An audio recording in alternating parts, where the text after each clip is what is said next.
अस्सलाम वालेकुम वरहमतुल्लाहि वबरकातुहू। Class 9 federal board national book foundation किताब 2024 की जो नज़म है वो नासिर काज़मी की गम है या खुशी, उसकी मशक़ी सवालात आपके सामने मौजूद हैं।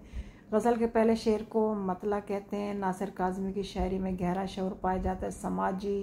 नासिर काज़मी के ज़माने में किस तहरीक का अरूज था? तरक्की पसंद तहरीक। हम आवाज़ अल्फाज को क्या कहेंगे? काफ़िया कहेंगे। अगला नासिर काज़मी गज़लों में उदासी और तनाई कि उनसर की वजह क्या है, और वो वजह है फ़ितरत। इस्तारा के अरकान कितने होते हैं? 3 होते हैं। उसके बाद ये अशार दिए हुए हैं, इनके अशार को पढ़ के आप सवालात के जवाब देने हैं। पहले शेर में कौन सी सनत इस्तेमाल हुई, निशानदी करें। बहार और साथ जो है ना वो ख़िज़ां, तो सनत तज़ाद। दूसरे शेर में शायर के अपने बारे में क्या राय है? दूसरे शेर में शायर कहता है कि मैं बदल गया हूँ, जैसे पहले मैं खुश और हशाश था, अब वो नहीं रहा, लेकिन इसका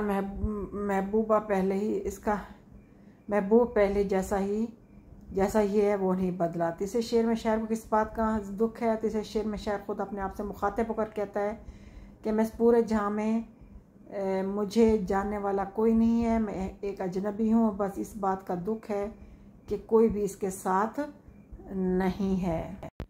अगला सवाल है दर्ज अशार के हवालों, शायरी की पस मंज़र, अंदाज़ बयां और शेरी महासिन के इस्तेमाल की वजाहत के साथ तशरीह कीजिए। तशरीह दी हुई है साथ साथ, फिर उसके बाद थोड़ा सा शेरी महासिन बताया गया। अगला सवाल नंबर 4 है, इसको एक दफ़ा बस पढ़ लीजिए। सवाल नंबर 4 है, दर्ज पैराग्राफ को पढ़कर बताइए कि इसमें किस आलमी मसले की तरफ तवज्जो दिलाई गई है और आपके पास इसके हल की क्या तजवीज़ है। तो ये पहले पैराग्राफ है, इसको जो है ना पढ़ना है आपने।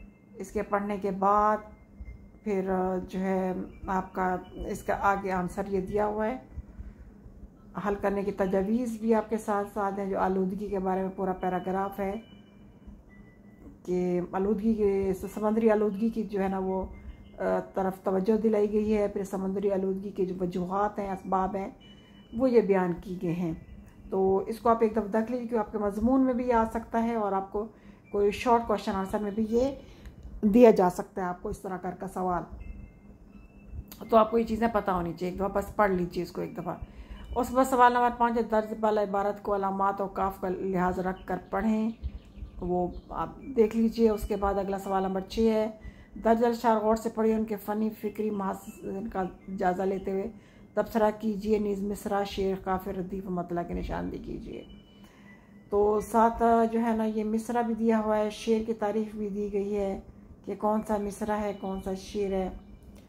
पहले में इनकी जो है ना वो तारीफ़ें दी गई हैं, मिसरा, शेर, और उसके बाद फिर आगे आपका जो आता है वो आता है फिर काफ़िया, रदीफ़ और मतला। फिर उसके बाद है आपके अशार दिए गए हैं। अशार में से फिर सवालात के जवाबात आपके सामने मौजूद होंगे। ये 2, 4, 5 अशार हैं। इन 5 अशार को आप अच्छी तरह देख लीजिए, अच्छी तरह पढ़ लीजिए, और फिर इसके बाद इसके आगे आने वाले सवालात के जवाबात हैं उनको आप देखकर जवाबात दे सकते हैं।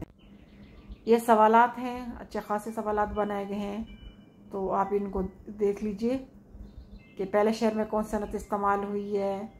फिर अगला दूसरे शेर में शायर महबूब के बारे में क्या राय दी है। फिर उसके बाद अशार में इस्तेमाल होने रदीफ़ की तारीफ़ करें। फिर शायर ने ख़ुद को ख़िज़ां को शाम और महबूब को रुत की बाहर क्यों तशबीह दी है। फिर मतला की निशानदी करनी है। फिर यहाँ पे मज़ीद अशार